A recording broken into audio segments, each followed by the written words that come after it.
Hello and welcome to another edition of St. Paul's Letters to America. I am your host for this program, Ray Gerard, and along with me is my co-host, Mr. Bob Henniges. Bob. Good to see you, Ray. Glad to be here. Thanks for being here. You bet. So this is the program that asks, hey, what if St. Paul were alive today?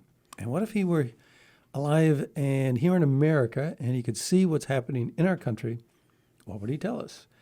You know, he's the most prolific writer in the New Testament. We have, kept and studied and tried to follow, the recommendations in all of his letters. He's affected how many millions and billions of lives over the centuries? So if he were alive today, what would this particular person have to tell us? Well, we know that we can give you a letter from St. Paul to America as if it was written today. And why can we do that? We can do that simply because we know that everything he wrote in the past is true. It contains truth, and truth does not change over time. It does not change from place to place. It's the same everywhere for everyone all the time. So what he wrote before is equally applicable to us here in America today as it was ever before. And the only question is, are we listening? Now, today, our program is going to be entitled Riders of the Purple Rage. Now, if you think that's a little bit of a play on words, it's probably because you maybe have heard somewhere along the way the title of a Western novel, an iconic Western novel, Riders of the Purple Sage. And in this particular novel, it is credited with perhaps establishing the framework for so many Western movies, TV shows. The American love affair with the Western story probably started with Zane Grey. And he wrote this book back in 1915.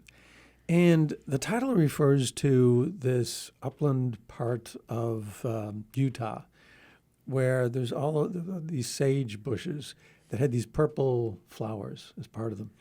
And there'd be fields of these things. And they would actually, and you could ride through them or ride the country looking at these long, never-ending fields of this purple sage. And the book involves, in great detail, book contains in very great detail some breakneck rides of people on horseback through these, sage-filled areas. And so what have you got? You've got these beautiful, purple, lovely flowers. At the same time, you're riding at a breakneck clip. Guns are being fired at you. So you've got peace and beauty along at the same time with danger and imminent, death. So you've got these two very different things juxtaposed with one another. And in a way, that's kind of like life. We go through our lives struggling for peace. We want love. And at the same time, we're often confronted with hostility from other people's, things we do to other people that we're not happy with, things that disturb our conscience and create turmoil just in our own minds. So that's, in a way, that's, how we live. So, this dichotomy is with us. And, it's never more, I think, obvious than when we look at what's going on in our cities today. We have so much, in terms of so much violence, so much rioting, looting, violence, murder. That's part of a lot of these so-called protests. And so the thought occurred, well, boy, how would St. Paul react to that? So the submission we have for you today as a reaction of St. Paul is this. Although they knew God, they did not accord him glory as God or give him thanks. Instead, they became vain in their reasoning and exchanged the glory of the immortal God for the likeness of an image of mortal man. They exchanged the truth of God for a lie and revered and worshiped the creature rather than the Creator, who is blessed forever. Amen. They are filled with every form of wickedness, evil, greed, and malice, full of envy, murder, rivalry, treachery, and spite. They are gossips and scandalmongers, and they hate God. although they know the just decree of God that all who practice such things deserve death, they not only do them, but give approval to those who practice them. But you speak the truth, each one to his neighbor, for we are members one of another. Be angry, but do not sin, and do not let the sun set on your anger, and do not leave room for the devil. No foul language should come out of your mouths, but only such as good for needed edification, that it may impart grace to those who hear. And be kind to one another, forgiving one another as God has forgiven you in Christ. This is actually a compilation of excerpts from several of St. Paul's letters, one to the Romans and one to the Ephesians. And they talk about, some very different things. What we've juxtaposed here is where Paul is talking about people who are elevating human action, human reason, the human way of looking at things, and elevating it to the point where, we don't really need God. We don't need to give him thanks. We don't need to be humble because we owe everything to God. Instead, we can impose what we want on other people because somehow we know what's best. And if we don't get what we want, then we'll protest violently. We'll loot, we'll burn, we'll destroy things that belong to other people, even if it's the house of a certain mayor. It doesn't matter. And because we are not living according to the precepts that God has given us, we don't give respect to God. Absolutely not, Ray. I think one of the things that comes to mind as we're talking about this is that we expect from God, we'll believe you, Lord, if you fire a lightning bolt and wake me up. I want the skies to open. I want the heavens to shone. I want a light shining down right on me like it's a spotlight and it's beaming on me like I'm in a Broadway show. And for me, that doesn't ring true. You talked about Utah and the beauty of that in the opening. For me, I've done a lot of traveling on the road, taken the kids on vacation and done many things.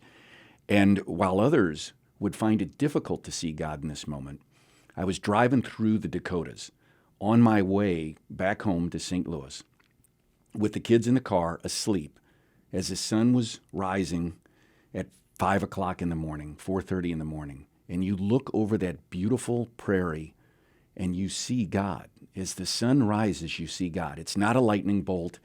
There's not a bright spotlight.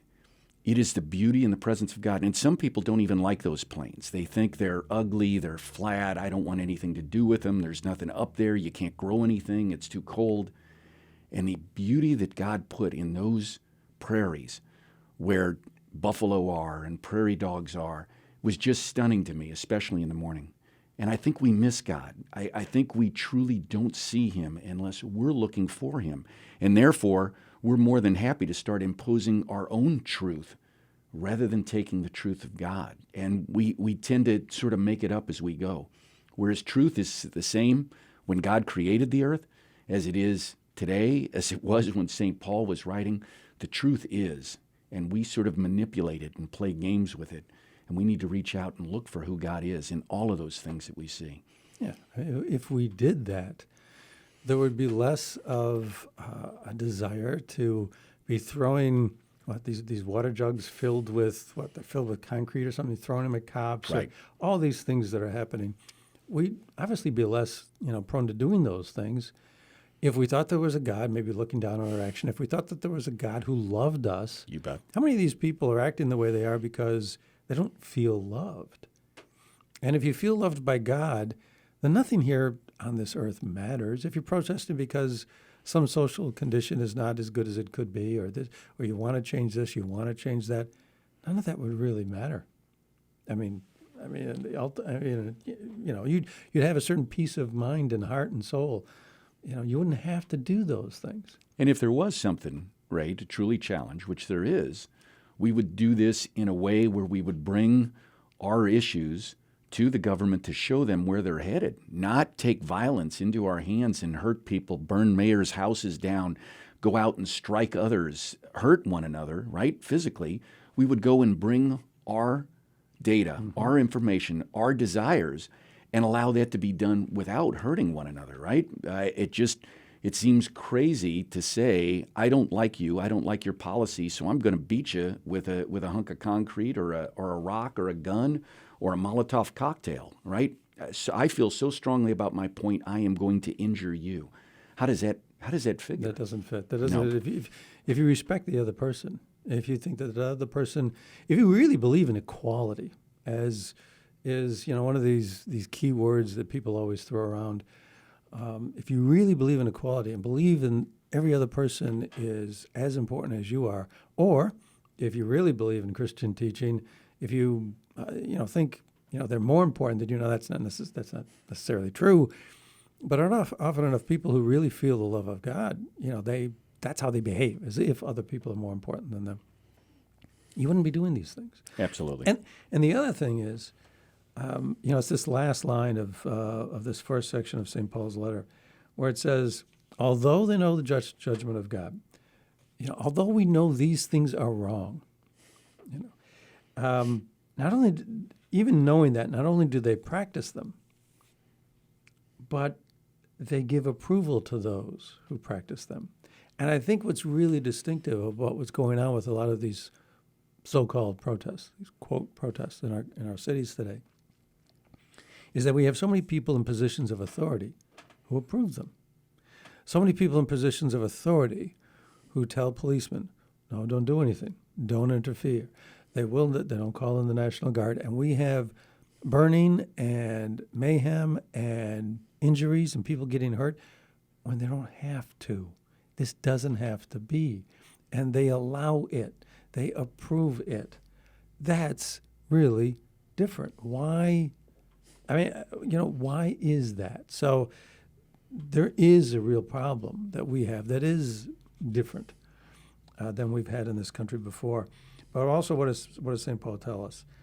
He says, no, instead of doing that, you need to speak the truth. And what is the truth? Hey, there is a God. There is right and wrong. No, we shouldn't be doing these things. We should never be committing violence against another person. How ironic is that? We're going to protest people mistreating other people. And so to make that point, what are we going to do? We're going to mistreat other people. Somehow that doesn't make sense. And Jesus didn't do that when he was here. Right. Jesus listened, and we have to listen. There are reasonable grievances. That's what this country is about, is listening to others and trying to come up with what is fair. And we have to listen to the demands and the request and what folks are saying. But to then turn to violence if you don't get your way, that just reminds me of being a little child and getting torqued at your mom and yelling or screaming or hitting her because you didn't get what you wanted. We have to figure out, like Jesus did, how to listen, how to love, and how to speak the truth, as opposed to it's either my way or the highway. Hooray for my side, hooray for my sign. I'm going to go get you if you don't believe. And we've got it. Jesus was so far away from that, and he put his truth there. He laid it out to people, and he allowed them to choose that, to hear the great word that he had. Yeah, and what's to prevent people from not following Jesus? What's to prevent people from doing these acts of violence? What's going to restrain them? If you think, hey, I'm protesting an unjust social condition, if I am protesting social injustice, and if society won't listen, if the government won't listen, if they won't react at all or they won't react fast enough, then I'm entitled to do these things. And then all you do, we've had this situation in the Middle East for how long, right? Somebody does something wrong to somebody else. They remember that, and then they want to reciprocate, and it just goes on and on and on and on.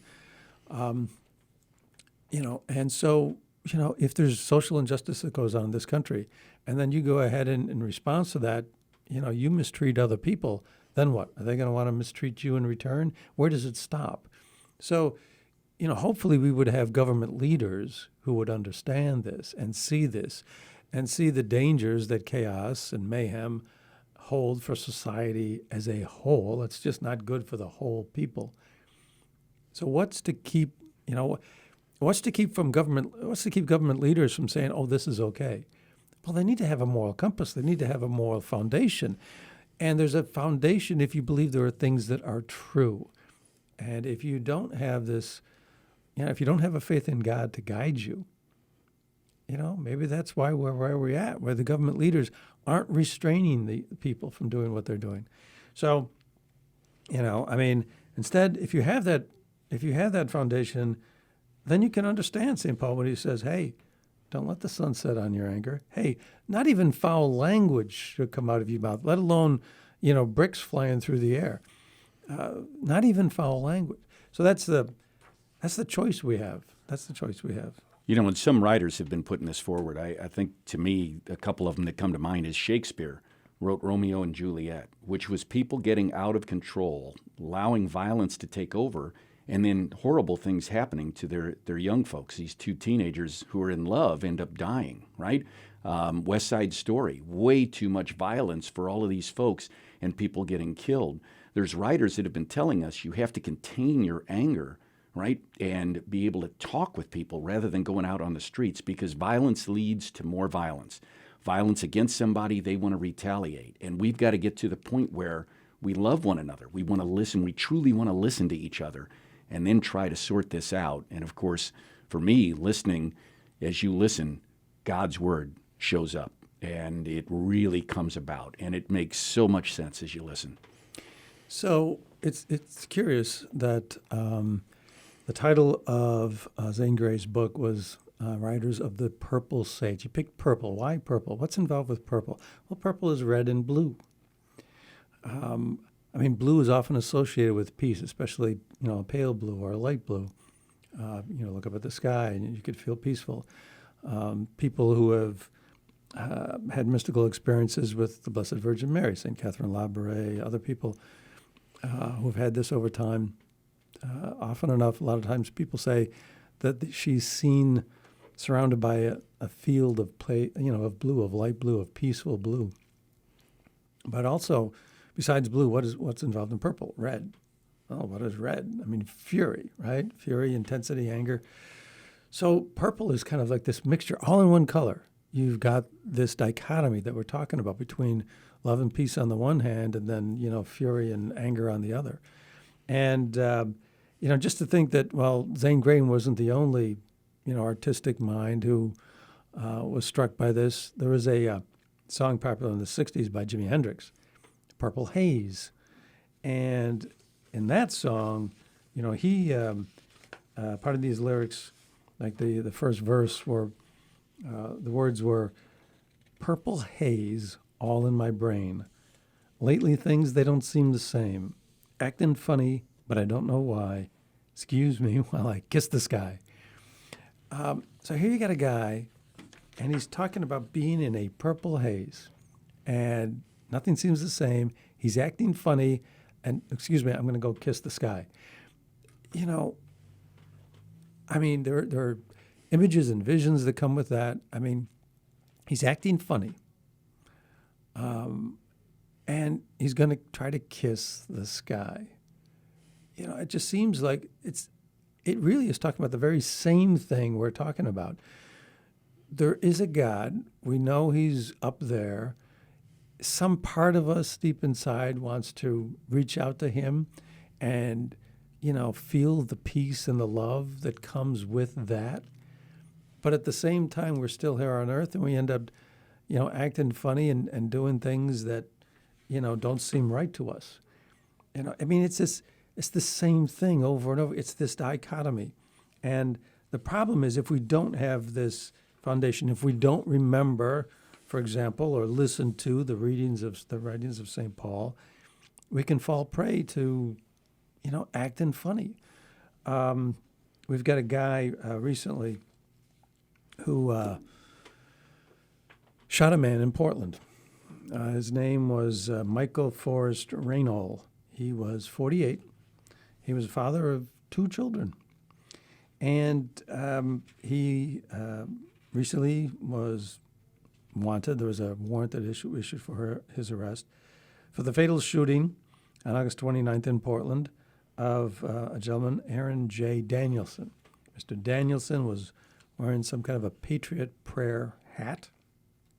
And anyways, he was shot and killed. And it's believed he was shot and killed by this Michael Forrest Raynol.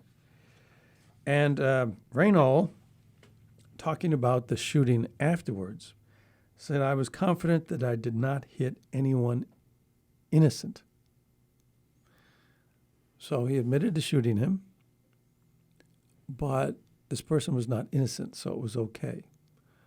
So judge, jury, and executioner in a moment. There's no trial. There's no, who was Jay Danielson? I mean, did Raynol really know? Shot and killed him. But it's okay, because he was not innocent. This is dangerous stuff. Raynol, he had, if you're in a rage, you're going to be acting. I mean, if you're in a mental rage, you're going to be acting in a rage. In June, he was arrested for driving under the influence. Apparently, he was driving 111 miles an hour with his daughter in the car as he was racing his 17-year-old son in another car.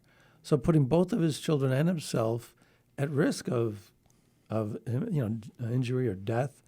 Anyways, so he was arrested for this, but then didn't show up for the court hearing. Didn't do that. Then in July, he suffered a gunshot wound because he was wrestling with some particular stranger. Then later in July, he was wounded in a brawl in a downtown Portland park. He was. I mean, this is all in the span of 2 months. That there were these 4 incidents which ended with this murder of this poor guy in Portland. That's a rage.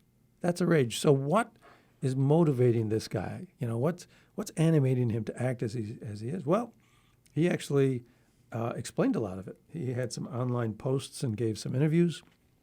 And here are some of the things he said. For example, he said, every revolution needs people that are willing to and ready to fight. He wrote this according to the Oregonian. He said also, there are so many of us protesters that are just protesting without a clue of where that will lead. That's just the beginning. That's where the fight starts. If that is as far as you can take it, thank you for your participation, but please stand aside and support the ones that are willing to fight. I am 100% Antifa all the way. I am willing to fight. So Antifa, as he also said, is simply short for anti-fascist, and he's anti-fascist. But fascism is nothing more than somebody imposing either a single leader or a few people imposing, their will on other people. And here he is doing the very same thing. In any event, there's a friend of this guy who was shot. This guy Danielson was shot. He had a friend named Pappas, and Pappas said, when he heard he heard some shooting when Danielson was killed. He says, it takes a second for you to process everything that happened. Did he just shoot at me? This came as a surprise to him as somebody was shooting. And he said, which kind of contradicts what this other person was saying. I know I didn't shoot somebody who was innocent.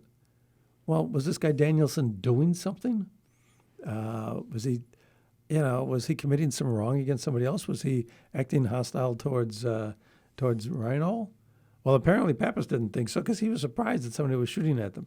Anyways, he said, I turn over and Jay's dead because he believes something different. Jay's not a racist, a xenophobe, or whatever. He's not an ism or an ist. He was a person. So if Raynol thinks, well, I didn't shoot somebody who was innocent, is that because he is an ism? Could he really even know Danielson? I mean, this is where this is what happens when people act in a rage. This is what is animating people. They think they're protesting for some cause, and if they end up shooting somebody and that other person's dead on account of it, somebody they don't even know, well, it's okay. He's not innocent. And I guess it's okay because, killing people is okay in a war. And, Raynol said He described the shot that killed Danielson as, quote, the beginning of a war. These people think they're in a war. And so how does this end for Reinhold? How do you think this ends for Reinhold? Is it going to end good? So a warrant issues for his arrest, and some cops go north into Washington. There's a town outside of Seattle called Lacey, Washington. And there they find Reinhold. He's in a car. And witnesses, according to the Olympian, another local paper, witnesses said that Reinhold then opened fire on the cops, and then there was a series of 40 to 50 shots that followed. The police apparently said that 4 cops returned fire, and Reinhold's dead. So Danielson's dead, Reinhold's dead. He's got 2 kids. They're now without a father. Where's the good in this? There can't be, Ray. And a couple of the comments just beg you to ask the question. Somebody is this filled with rage. They're obviously not making good decisions. Putting both your young child and your son, your 17-year-old son, in a car racing at 100 and something miles an hour, there's not a lot of people that know what to do or how to handle that. And certainly if you're on a road and somebody's doing 60, you're coming up on them as if they're sitting still and you're doing 60. I mean, that's in a hurry. And you're going to make some bad decisions. You're going to swerve the car. You're going to move too fast. And if you're encouraging that type of behavior, there has to be something really, really wrong. You're not going to do that unless you're just a little bit off and risk your children. And that has to be that absolute anger or almost a feeling of immortality. I am going to win and I can't lose because I'm working for a cause. And that's scary. Yes, That's really scary when you don't care about your kids' lives, you don't care about your own lives, you don't care about the lives around you. That's scary. And I don't think we'd hear St.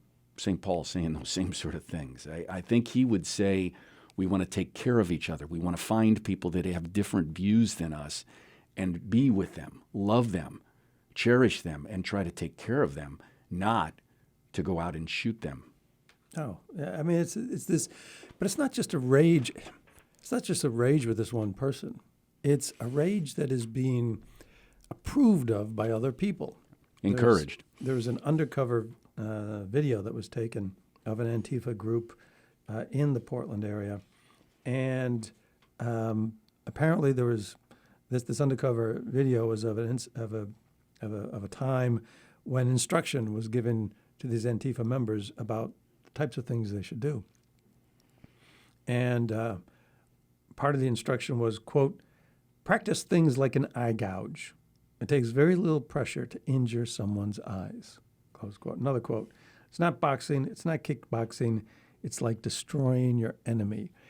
So this is just a little snippet of what is given out as instruction to people. You know, St. Paul talked about, hey, they know this is wrong. And not only do they do it themselves, but they approve other people doing it. We've got, we've got this violence, and we've got people not just encouraging it, not just allowing it, they're actually instructing people how to do it. Oh, an eye gouge. It takes very little to, hurt someone's eyes. What prompts people to do this?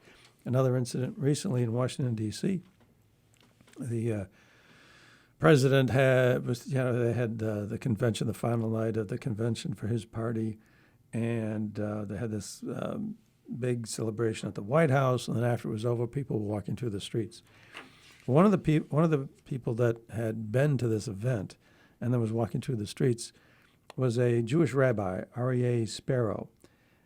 He wrote a book apparently called Pushback, Reclaiming Our American Judeo-Christian Spirit. So he believes in Judeo-Christian morals and values, the type that we're discussing here every week.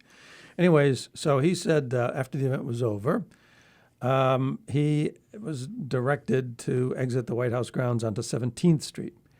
And that was, and then what happened after that is he just got caught up in this thing, and he was being directed on directions where to go to avoid the mob, and And he ended up getting pushed further and further away from the direction that he wanted to go to get back to his hotel, but he was just trying to avoid the mob. And they were asking for help from police along the way, but nevertheless, this is what happened. They ended up just getting moved in these different areas. And he said the response from the police was, in essence, because they were asking for help, and he said the response from the police was, in essence, move on. I can't tell you where to go. Just move on. Just get out of here. You're on your own. And, they had encounters with stragglers of the mob. He said he didn't encounter like a full-blown mob, but they encountered just isolated stragglers of this larger mob. But the stragglers were aggressive and swearing and following them in a belligerent manner, to use his description. And so I think he's an elderly gentleman, so it's maybe him and his wife. And he says I kept asking myself, how could this be happening on the streets of a major American city? How could a law-abiding man and his wife, he was traveling with his wife, how could a law-abiding man and his wife be left to fend for themselves against vicious people intending to threaten them? What type of mayor instructs the police department to be so indifferent? So that's what he was feeling. And apparently at one juncture, they were successful in getting an Uber. And so they got into the Uber vehicle. And then at some point, when they were getting, I guess, somewhat close to the hotel, the Uber driver stopped. They weren't at the hotel yet, but the driver stopped. Why? He said, I can go no further. It was too dangerous for the Uber driver to go further. This is America's capital. This is not Beirut. This is not, Afghanistan. This is Washington, D.C. I can't drive any further because it's too unsafe to drive a car there. In the capital of the nation. Well, he says eventually they succeeded in making their way back to the hotel, and they wanted to go in the front door, but they couldn't go in the front door. They were lucky enough, they found a side alley, and they found a corner door, and they got into the hotel and then walked into the lobby. And just as they were getting into the lobby, there were a rush of protesters outside the main doors of the hotel lobby, and they were trying to get in. And just at that moment, a congressman from Georgia, Democrat, black man who happened to be at this event for the president, because he apparently supports the president. He was like trying to get in the door. Apparently the mob was after him. And because of who he was, the security and the police stopped the mob and allowed him to, successfully enter into the hotel. I mean, it's just, well, I've used the word before, but it's mayhem. Anyways, he also said, this rabbi, somebody's financing this. This is what he says. Somebody is financing this. He said what he observed were a lot of fancy black Suburbans picking up and dropping off people for these protests. He saw some of these people staying at the very expensive hotels. He said he watched equipment being loaded and unloaded in what would be the city's most expensive underground garages. These are things he witnessed. All of these things take money. So there are people not only doing these things, but approving others doing these things, even though they know that there are people out there like the Catholic Church, like a lot of other Christian churches, a lot of other faiths, Jewish faiths, other faiths that say, these things are really against the principles of God. They know it's wrong, they do it anyway. And it's happening in our nation's capital, in Portland, and Kenosha, and New York City, and here and there. I mean, it's coming to a town near you. It's really scary, and it just shouldn't be that way. Our leaders are not, they're kowtowing, right, to a group of people that's very loud, and that's weak when we do that. It takes strength to stand up and say, this is wrong. We want to hear what you have to say. We want to talk about it. We want to come to a conclusion. We want to see what's legal under our system. We want to put the rules and enact them. But it's very weak to allow these kind of things to go on and to occur, and to encourage it nonetheless. To say I'm pulling the police out. I'm directing them not to do anything. How does that not encourage someone that wants to do these kind of activities? If you're afraid of the police force and what they bring, you really think things through. But if you're being told no police are there, they're not going to do anything to stop you, why would you not go after that if this is truly in your mind? Hopefully the answer would be, because this is not something I should be doing, but it seems like that's gone out the window. Oh, it's gone out the window. So how does this happen? How did we get all these different people who think this is okay? People involved in the process, government leaders, mayors, governors, et cetera. How does this happen? Well, it happens because ideas get spread. These things are always preceded. These things that just don't happen in a vacuum. They're always preceded by ideas. And if this is any kind of a clue where ideas are going and where our young people may be led even more and more, is something I thought was very interesting because I'd never heard of anything like this before. But there's an actual sanctioned college course on how to overthrow the state. So you are now going to get college credit. You don't have to go to an underground Antifa rally and get told how to overthrow the state. Now you can take a college course and get credit for it. Now you got to pay for that, but yeah. Now part of this college course involves producing a manifesto. Okay. I mean, obviously perhaps a reference to the Communist Manifesto. You have to explain, one of the things students are going to be tasked with doing is explain ways in which you're going to overthrow a sitting government. How will you attain power? So what are students going to write about? Maybe violence. How are you going to overthrow a state? Will there be, how many students are going to write, well, we're going to do this completely peacefully? Are we not encouraging violence and now giving it the blessing of having academic credentials? So that's what's going on at Washington and Lee University. Now, at that university, the faculty recently voted that the name Lee should be removed from the name of the university because Lee refers to Robert E. Lee, general in the Confederate Army, and one associate professor is apparently leading an effort to remove the name Washington as well, because it's in honor of George Washington, and we all know, I guess he, was a slaveholder, and so he was obviously a bad guy, where we have to erase his name from history. Part of the course talks about rewriting history and confronting memory. George Washington needs to be removed. Now, if Washington was a slave owner, and I guess he was, and if he condoned slavery, and I guess he did, and if he subjugated people to, being property of other people simply because of their skin color, okay, that's a failing, right? So is the proper reaction to that to erase the man from history as if he never was? Is that the proper response? Or is it to say, hey, guess what? Like a lot of other humans, he was a mixture of good and bad. Here's the good, here's the bad.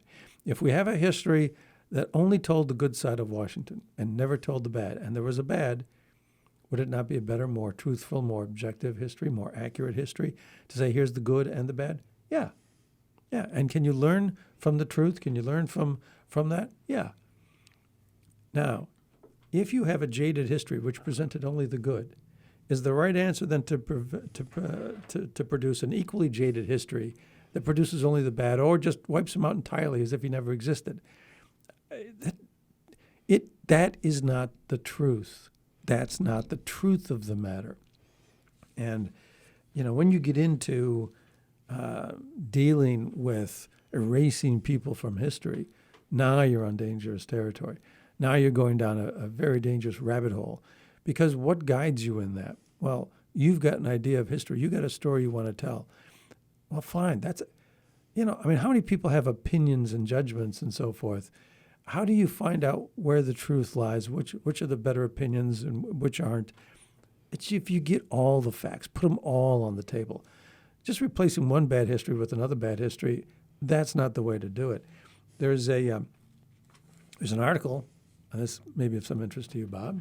I mean, you're in the educational profession, and there was an article that came up in Education Week, and I think it's designed for primary and secondary school teachers.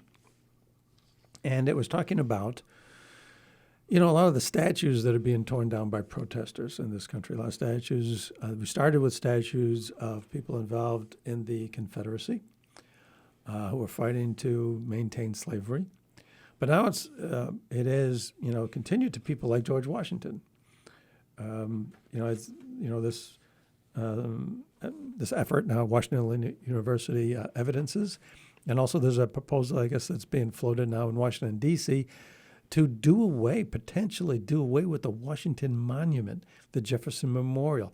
We want to erase these people from history. We don't want to remember them. So how do we deal with trying to take down statues and monuments? Well, this article in Education Week gives an answer. It says, by the way, it talks about the usable past. It talks about working to remake the usable past. I wonder what that necessarily means. It certainly doesn't sound like the whole truth. But in any event, it talks about that school leaders should welcome these actions about rewriting the past, and that their history curricula, the history curricula of these schools, is one place to take initiative on racial justice. History, I was a history major in college, and I always thought history was to try to remember what happened so that you didn't make the same mistake. And if we fashion it and shape it into a narrative and it doesn't contain facts, then you don't really know what happened. And you can commit the same mistake again. This article talks about the fact that there were 3 good wars. The traditional view of American history likes to talk about 3 good wars: the Revolutionary War, or all these fine ideas that we have about religious freedom, freedom of expression, all those other things that a lot of us have come to cherish in this country. The Revolutionary War was where, those values were given birth. Then you've got the Civil War, which ended in the abolition of slavery. Then you got World War II, where we helped secure freedom on a worldwide scale. And so goes traditional thinking. This article says those are the 3 good wars. But then there were other wars like Vietnam, Korea, and the Spanish-American War, which don't fit nicely into the American narrative of American exceptionalism and so on and so forth. And so, those are glossed over. Well, I don't know that they are glossed over. I've heard a lot about the Vietnam War, and in my education as well, that was covered a lot. In any event, the article even says, this is a quote. A lot of what I've been saying are quotes. This is also another quote. Quote, "Too often, history gets taught and tested as facts." Close quote. Too often, it gets taught and tested as facts. As what? As truth. Instead, we need, another quote, a scholarship of activism. We're going to shape it the way we want it. And where else do you find this kind of thinking? Oh, well, here's one sample. Let's go to Nazi Germany. Somebody recently, and again, a lot of people say a lot of different things about Nazi Germany. What we're going to talk about in terms of Nazi Germany are facts. This is an article that came up in Architect magazine. An architect was doing some research on monuments and memorials and the architecture behind them, and particularly in Europe, particularly around the time of World War II. And he was doing some research in the military archives in Freiburg. That's in Breisgau, a university town in southwest Germany. And he came across a misplaced copy of a directive from Field Marshal Wilhelm Keitel. It's dated August 12, 1940. Now, after the war, A lot of evidence of various things that the Germans had done were destroyed. They're trying to keep people from finding out about them. Well, here was one that apparently missed the purge. A misplaced copy of a directive from this Field Marshal Keitel. And it was relaying Hitler's order to Germany's high command. And it was an order from Hitler that Keitel passed on to destroy World War I memorials. So in these areas of France and Belgium and places that they conquered, there were a lot of memorials. And this architect talks about the purpose of those memorials. These were memorials to World War I soldiers.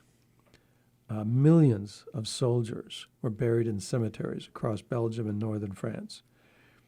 People had died. World War I was a horrific event. Millions of soldiers had died, and there were these monuments there to remember the war dead.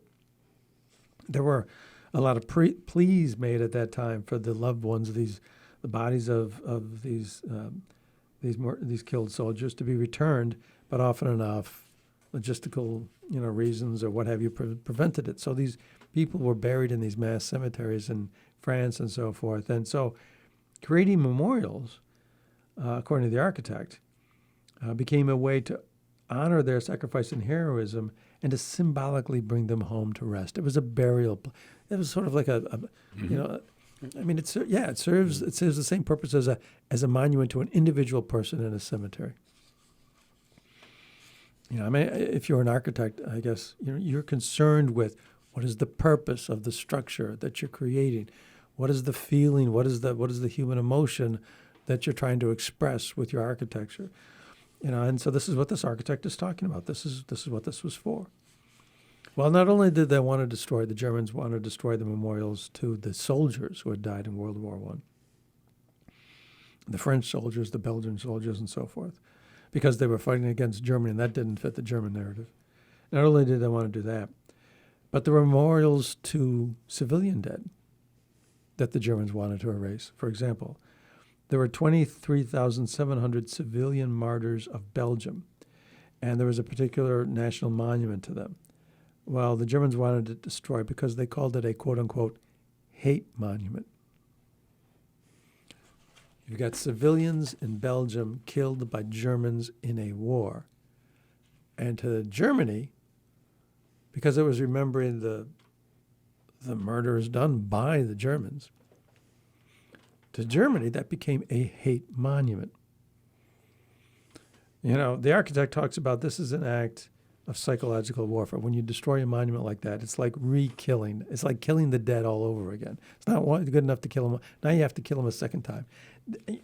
When you get into the business of rewriting history according to, which side of the war you were on, this is the kind of thing you do. The problem with it is it affects real people. You've got people who mourn for their dead, and now you destroyed the monument that helps them mourn for their dead.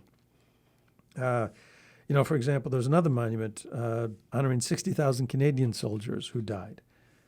Well, it was deliberately bombed by the Germans. They wanted to wipe out the monuments, the memories, the memorials to the people who had died fighting Germany. Fighting Germany is not a good thing.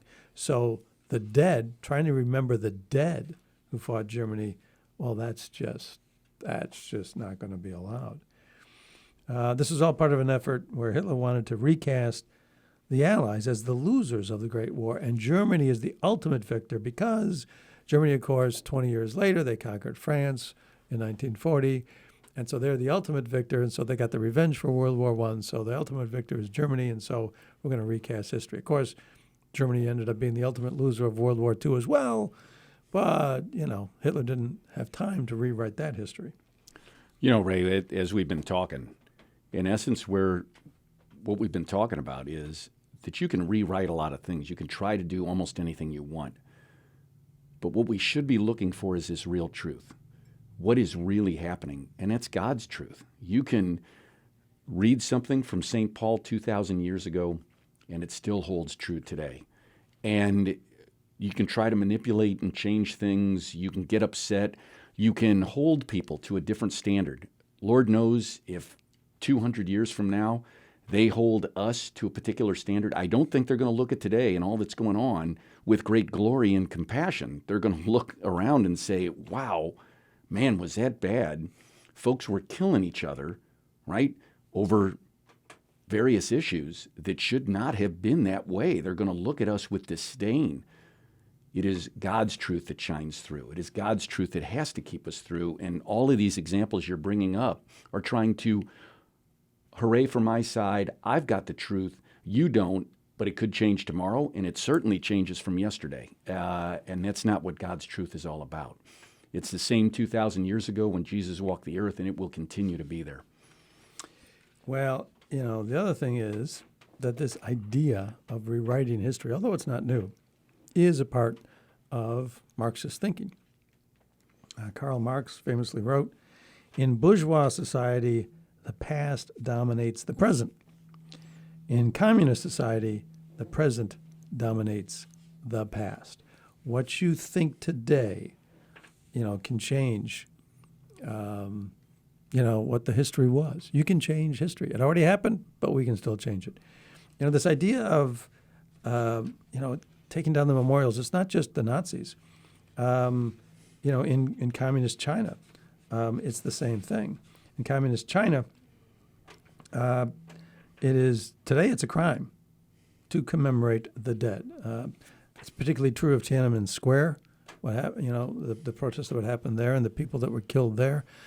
Now it is said that there's a whole generation of people that know nothing in China, that know nothing about Tiananmen Square. It doesn't fit the narrative. The Cultural Revolution, likewise, where tens of millions of people have been killed under the communist rule in China. And it's not, people don't know about it. They can't know about it. There has to be, quote unquote, correct thinking of history. The young people's thinking has to be, quote, rectified. You've got a whole department called the Central Propaganda Department. And, on and on it goes. They put so much effort into doing this, and it's all guided by a particular idea. There are no universal values. There's a core belief behind all this propaganda, is that there are no universal ideas. These ideas of the transcendence of law over politics, presumption of innocence, the rule of law. According to the Chinese, these are ideas foisted on China by the West. These are Western ideals, and we don't need them. And the problem is, if you don't have any universal values, like freedom, the right of people, the right of each individual to freedom, then you can write whatever you want. You can write whatever rules you want, and then to support whatever rules you want, you can write whatever history you want of things that have already happened. From this idea that there are no universal values, you can see that there's a direct rejection of the idea of truth. There is no truth. There's just what we want now. The present controls the past. And, When I was living in China, I actually employed young Chinese engineers to do work. We were trying to get a technical presence in China. And I talked to them about their university experience, talked to them about what they were taught, how they were taught.